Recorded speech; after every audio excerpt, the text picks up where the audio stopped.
JD says he last saw Amber the night before she disappeared.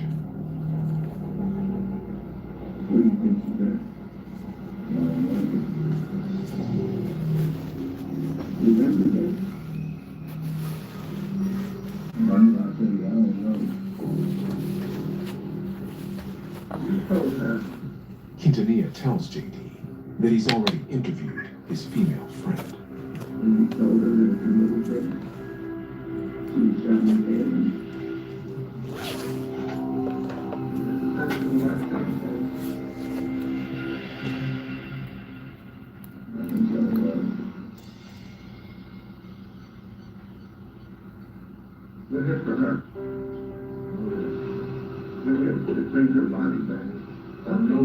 Hello, Berto, welcome. Hello, Andrew, welcome.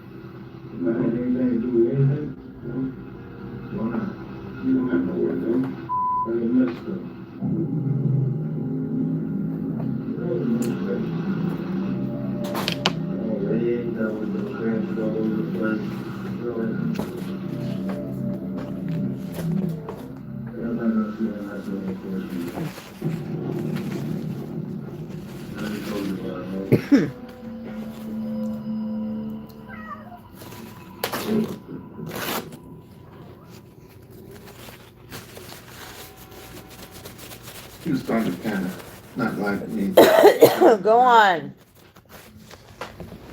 Got that, leaned over, head down, trying really hard to see anything. Without enough evidence to charge JD, investigators are forced to let him go. Quintanilla's case has hit a dead end.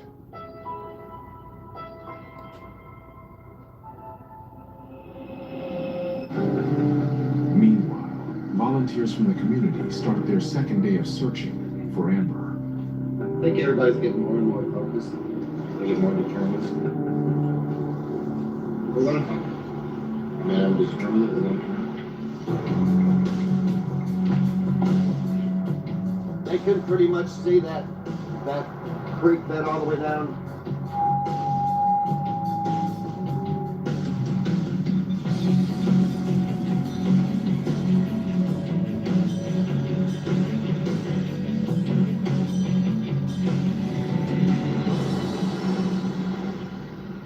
Later that day, the case takes an unexpected turn. Person came in with some information in regards to the case. That person is very scared. And hopefully this information will help us in busting this case wide open.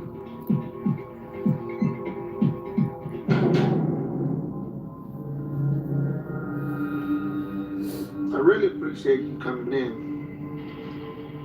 What information do you have to tell us? According to the CI, JD admitted to shooting Amber. Thanks for coming in and talking with us.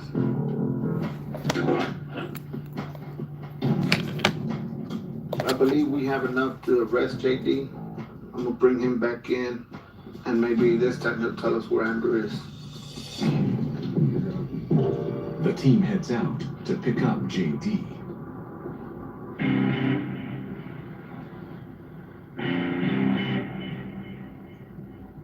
James Clark was brought in. He was transported back to our office.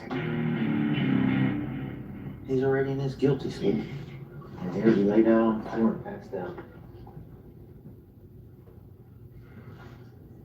We're getting tired. Shouldn't have got up at 6 o'clock this morning.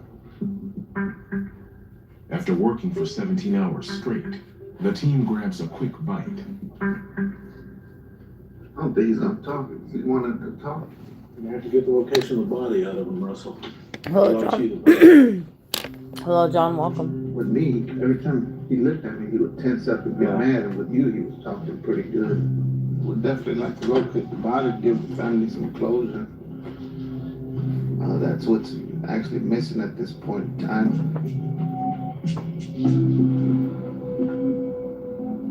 Oh, he woke up. All right.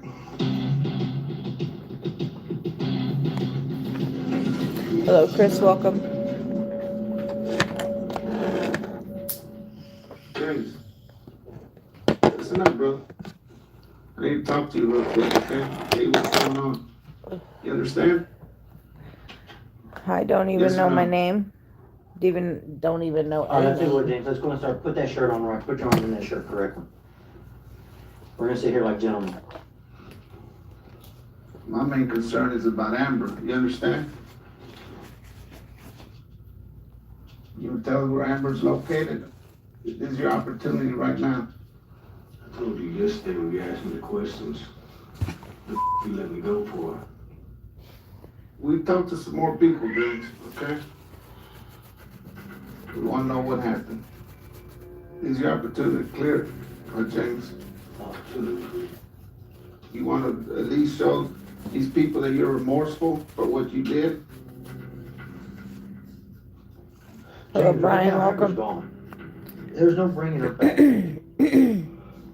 But right now, there is something you can do. She's out there somewhere. Show us where Amber is.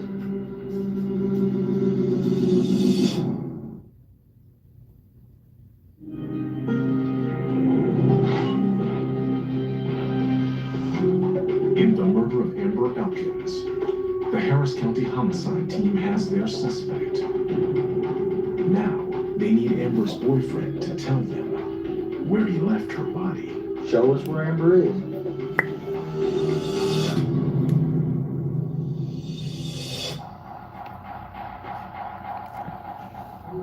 Do the right thing, man. You think I'm interested in sleeping with you? I'm not. I'm not interested at all.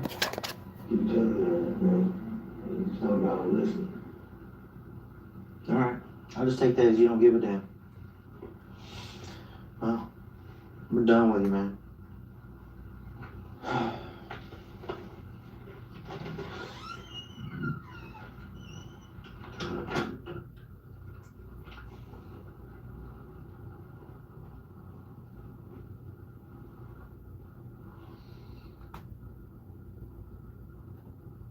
That's about as cold as you can get right there. He just wants to sleep it off. Act like it didn't even happen. We have enough evidence at this time to file a murder charge on James Clark, and we're gonna take him to the Harris County Jail.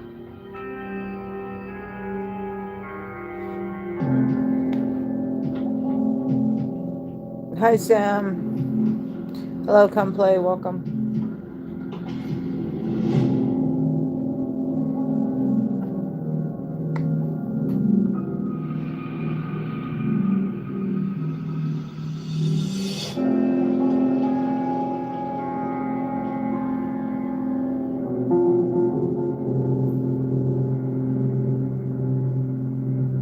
Unfortunately, at this time, we still haven't located the body. We're gonna attempt by other means to locate the body. There's no telling. Sure covers a bunch of areas that they're gonna have to. We're gonna call those counties to see if there's any dead body over there, huh? That's just Montgomery County. The team decides to expand their search to adjoining Montgomery County.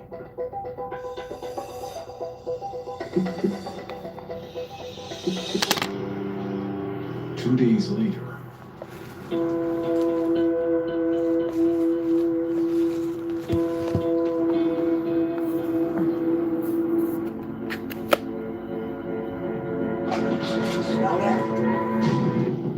I just received a call from EquiSearch stating that they have located Amber's body in Montgomery County. So we're gonna head up there and see exactly what we have.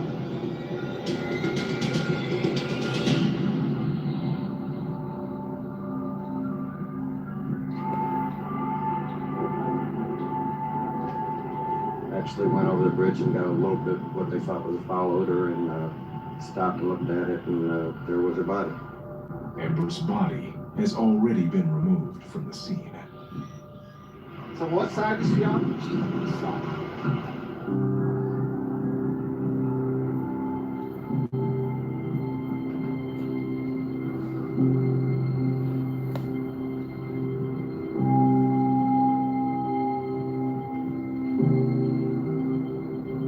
She's going home. Yeah. Amber's going home.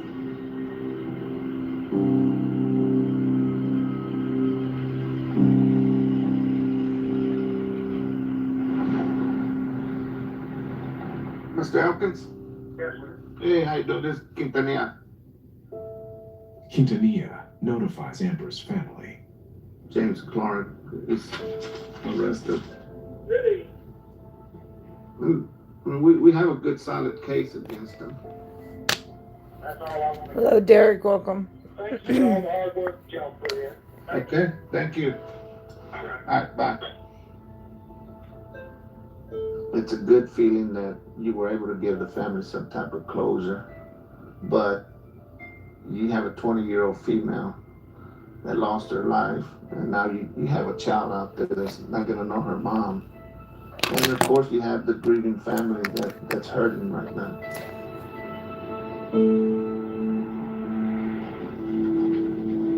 Amber's family, friends, and the EquiSearch volunteers come together to remember Amber. Good evening, everyone. We want to thank everyone for coming out supporting the family at this sad occasion. But at the same time, it's a good occasion because she's found.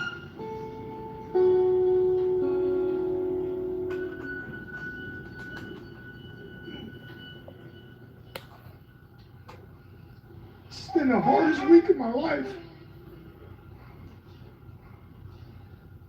My daughter was special. I wish that each and every one of you could have known her. Thank y'all.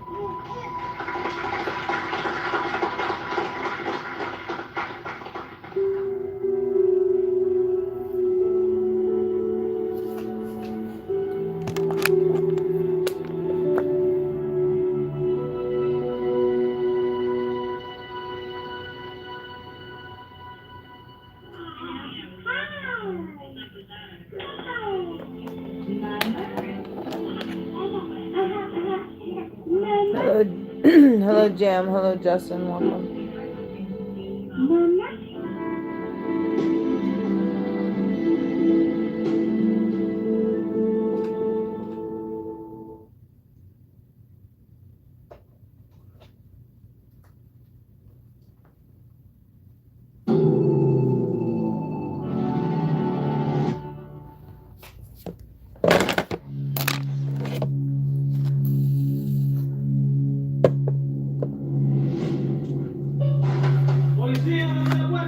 In this episode of the first 48, Let's do it.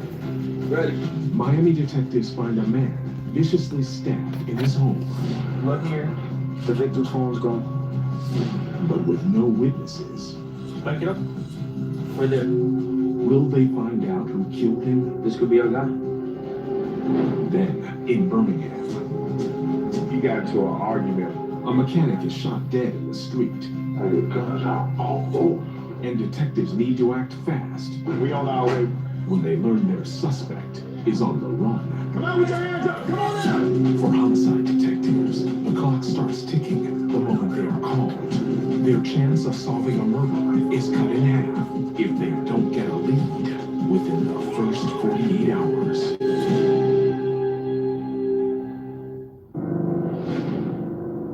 Miami, Florida, 11:30 p.m. A man checking on the apartment of a coworker he has not seen in 2 days opens the door and sees blood.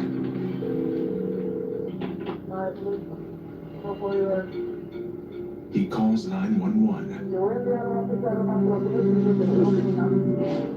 Police respond and find a man in the back bedroom, dead.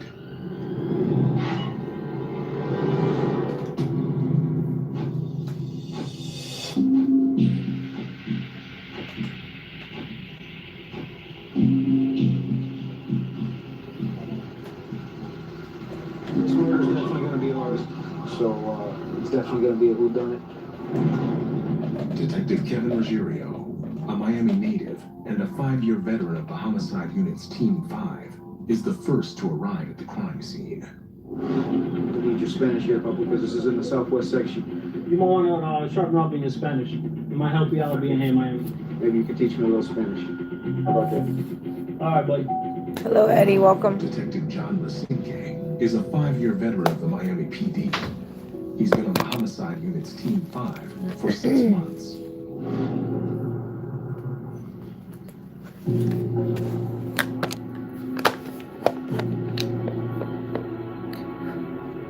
When officers get here, they go inside, and that's when they see blood in the living room.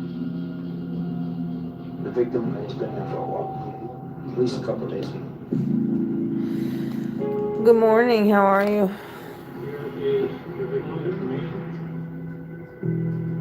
He looks, the female. Victim's gonna be Raphael Deator. He's a transvestite. 42-year-old Raphael Deator lived in Miami for 16 years. He was a janitor at the University of Miami and worked overtime nearly every day to support his extended family in Cuba.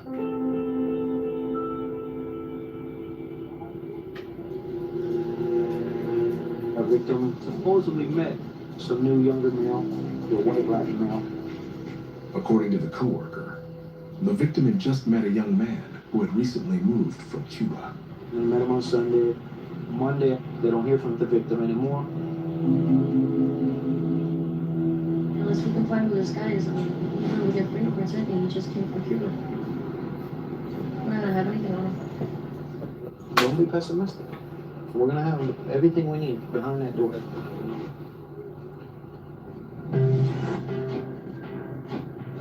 let's do it. Ready. Alrighty. Step up.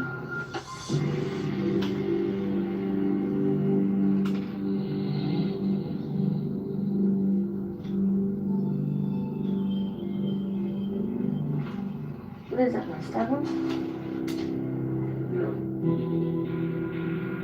The victim has been stabbed multiple times. Definitely be some small lacerations that would bleed a lot. The ME estimates the victim was killed 2 days before. All right. Good? There's a lot in this house. I have no doubt something from in here is gonna lead us to our family. Hello, Juan. Welcome. Look here.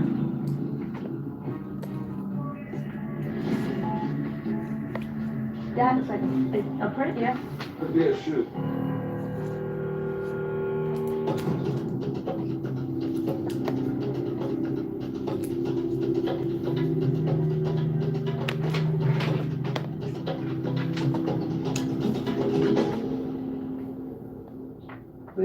purses.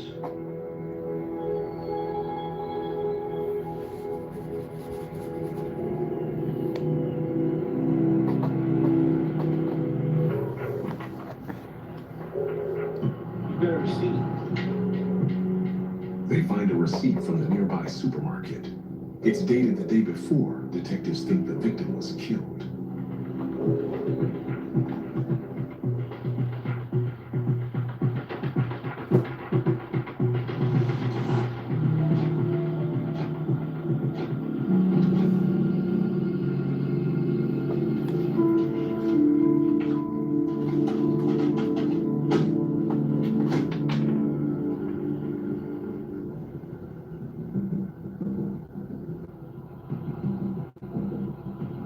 Victim's phone's gone. Ruggiero alerts the homicide team at headquarters that the victim's phone is missing. Gotta keep calling. It goes directly to voicemail. Give him this number to pass on the SAS. He asks the team to track down the records for the missing cell phone. See what they can do with it. While they wait for the phone records, detectives follow up on the receipt. Heineken beer, $5.52. All right. Detective John Rasinke heads to the supermarket, hoping to find video of the victim the day before he was killed. Maybe the victim was with the suspect at the time. We'll see what we could get.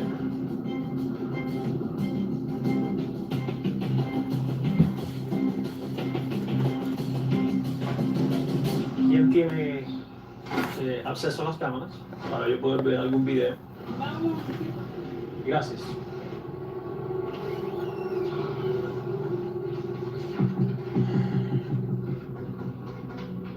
5:52. The clerk cues up the video to the timestamp on the receipt.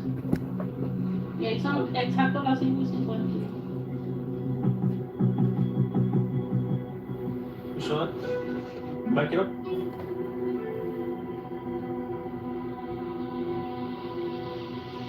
Right there. Just get mine. Rasinke spots the victim, dressed as a female, buying a case of beer. I was at 5:52:30. Yep, that's it. He is with this mount here. According to the victim's co-workers, he met a young Cuban man just a day or two prior to our victim's death. This could be our guy. Birmingham, Alabama, 10 p.m. The night before Mother's Day. A call comes in from the Pratt City neighborhood. Birmingham Freight Rescue's exact location emergency. They're on the Avenue 6 in the 6th place. What's the emergency, sir? The dude that got shot in the head, he's died. Hi, Julian. Welcome. Responds, but it's too late. They find a man lying in the street, dead.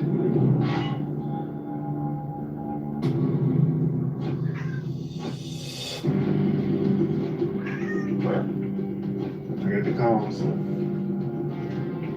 it looks like my Mother's Day plans have been put on hold. Detective Chris Anderson, a 16-year veteran of the Birmingham PD, has spent 6 years in the homicide unit.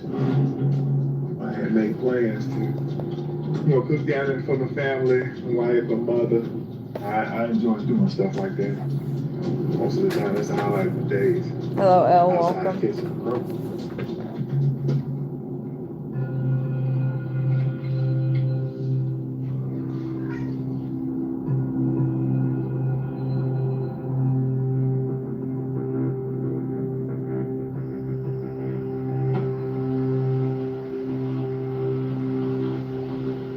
We got one male that's been shot here in the middle of the street.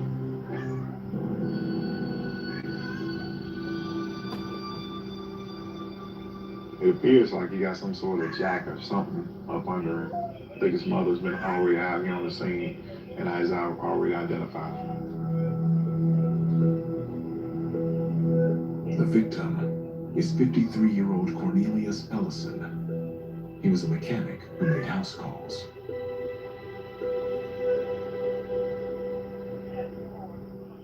What y'all got? He was supposed to be working on a black car down the street. That's what we got. Hello, He Damien. was apparently working on somebody's car.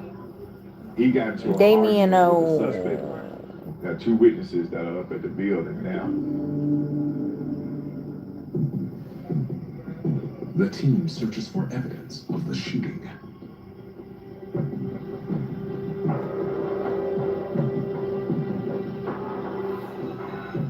Tell me you found the shell casing.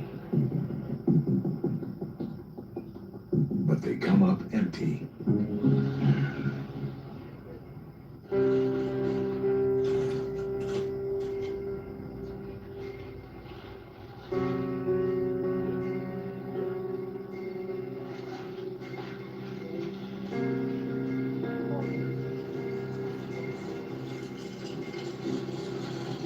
All right, see you up at the building.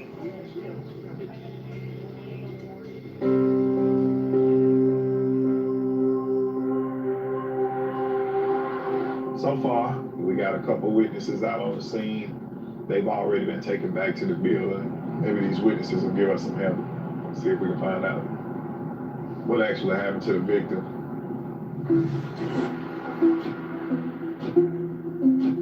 At headquarters, Go ahead and talk to him. This guy right here. Anderson will interview the first of his 2 witnesses. Hello, Jeremy. Welcome. Hey Doc, how you doing, man?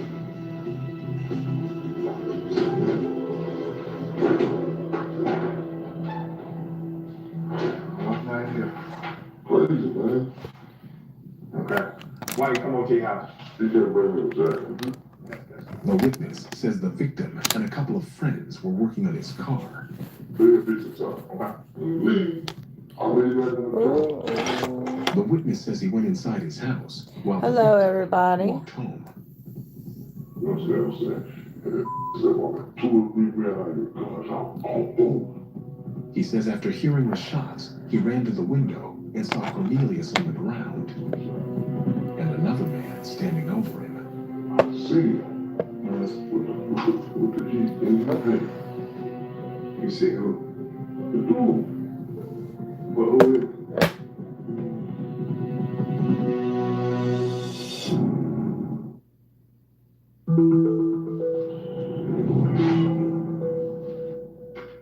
In Birmingham, Detective Chris Anderson is investigating the murder of 53-year-old Cornelius Ellison, shot to death in the middle of the street.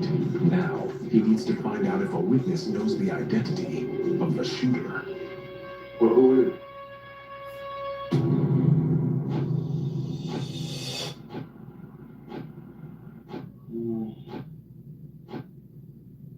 The dude ain't real people, so I'm saying. The man says Hello, he didn't Zach, see welcome. the suspect shoot, but he did see the suspect holding a gun. Well, that ain't fall. He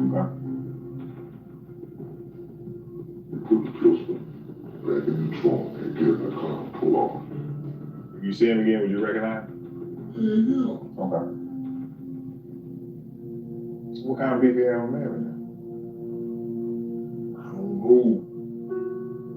The dude don't bother nobody. If you need me to go to court, Okay. yeah, right. That's fucked up. Thank you for the favorite. How are you doing today, Zach? I'm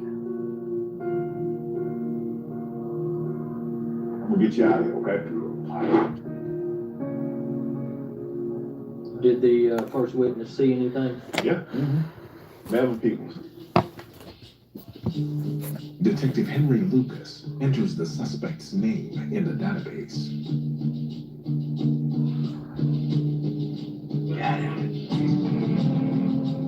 59-year-old James Melvin Peebles has previous convictions of robbery and assault.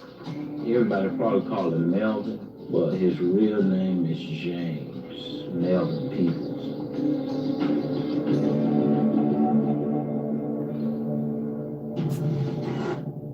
Anderson will now interview the second witness. Hopefully this witness saw the actual shooting. Tell me what you saw after that. I walked into the front room and I heard them like almost arguing. You heard who? Melvin The man says he was in the first witness's living room when he heard Cornelius and Melvin arguing outside. Did they have some sort of beef? they got to arguing about something, but whatever it was, I guess he didn't want to argue with him because he walked off from it. There was a blue Cutlass sitting out there. I seen Melvin come back, open his trunk, pick up a bag, I guess that's where the pistol was in, and held the pistol up. So you saw Melvin pointing a gun at him. You heard how many shots you heard? I heard 2 shots. Okay. And the second shot, I heard Jack Hammer hit the ground. Ain't no doubt in your mind that Melvin shot No you. doubt in my mind. Yeah, cause we were mostly raised up together. Okay. I know many people myself too. Oh yeah. My victim, my suspect, and my witnesses all know each other. We got 2 witnesses that are very, very close to the victim that actually saw this whole thing happen. I put out a bolo, okay? And we'll see if he gets picked up. Hopefully we can get him real soon for the victim's family's sake, because they deserve justice. Now, you girls need to start listening with your ears. The next day, Right. detectives receive a tip from the neighborhood that the suspect, Melvin Peebles, may be planning to flee the state. He's there right now. Mr. Mosey. Yeah, that's 10-4. Anderson briefs the crime reduction team. I'm looking for this dude right here. His house is gonna be right here. It's a fenced in area on the side of it. It's kind of closed in, but this side right here is wide open. We got word about 15, 20 minutes ago that he was inside the house. So we gonna start heading over that way. Is he gonna be armed with anything in the weapons? Last night he used a revolver on my victim. So yeah, he's probably gonna be armed. Okay. You guys just said that? Yeah.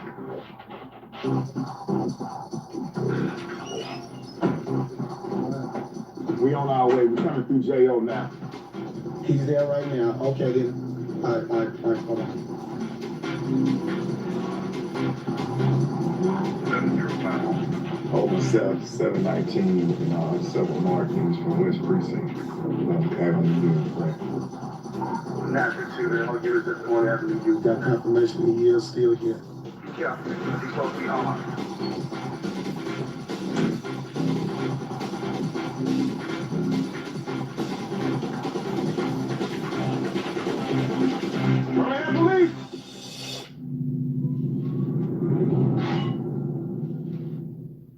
Miami Homicide is working the murder of 42-year-old Raphael Deator, stabbed to death in his house. Now, Detective John Rasinke has spotted the victim with a young man on the day before the victim was killed. This could be our guy.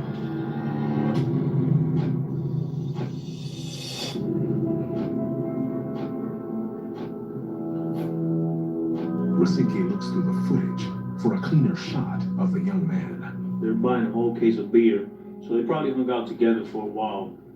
And this was the day before the victim was killed. Hello, Logan. Welcome. So definitely, this guy could be a person of interest.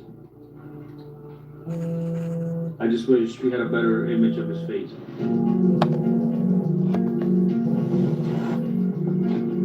19 hours in, There's good info. Sergeant Irvins Ford has a copy of the victim's cell phone records. I went and jot down the numbers that was being called the most from my victim's cell phone. After we believed he was dead, this number was called at least 20 times. Detective Kevin Ruggiero dials the number from the cell phone log, hoping to get a lead on the suspect. Hello? Hello, It's 317. Detective Ruggiero, City Miami Homicide Unit. A woman answers the phone. Hold on. Yo soy gringo, espérate un momentico. Why is what slow? Hablo español, okay? Fabio! We need to meet her. Hello? The woman agrees to meet. So she's more than likely going to tell us who's been calling her from that number. The team heads out to the woman's address.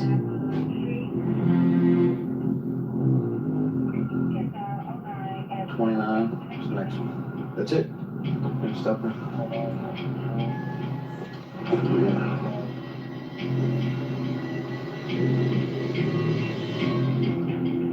It's a bad address? It's gonna be a bad address.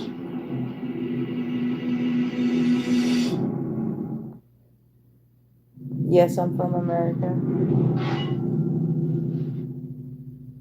In the murder investigation of 42-year-old Raphael Deator, Miami Homicide identified a person of interest on surveillance video. Now, they're looking for a woman who was called from the victim's phone after they think he was killed.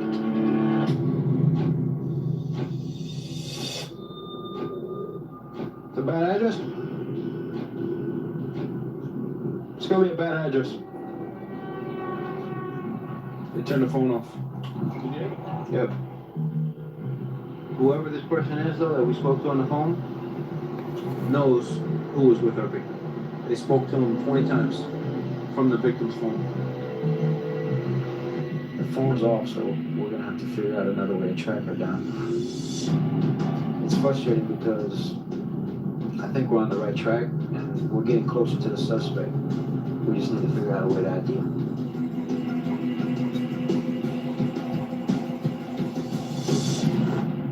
The next morning,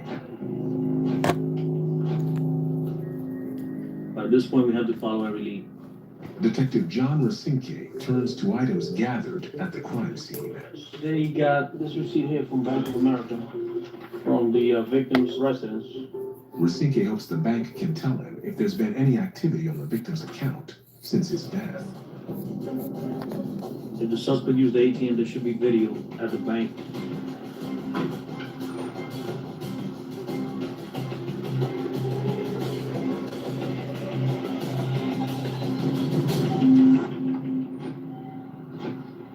Great progress, man. Great progress. We were able to obtain the video of a male, which looks like the one that he was with at the Presidente supermarket, walking up to the ATM outside. We got a good picture of him. Back at Homicide, These are the pictures of the ATM that the suspect walked up to. That's good. Yeah, the problem is we don't know his name. We still don't have any idea of who he is. Hello, Charles. Welcome.